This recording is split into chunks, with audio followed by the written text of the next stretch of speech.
Getting the Valorant Process Already Running error can stop your game code.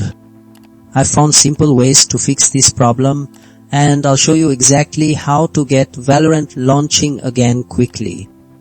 Valorant sometimes leaves hidden parts running. Ending these tasks forces those programs to completely stop. This clears the way for Valorant to start fresh, ensuring nothing old blocks it. The Riot client can get confused, thinking Valorant is already open. Restarting the client, and your computer gives everything a clean start. This helps the client correctly see if Valorant is ready.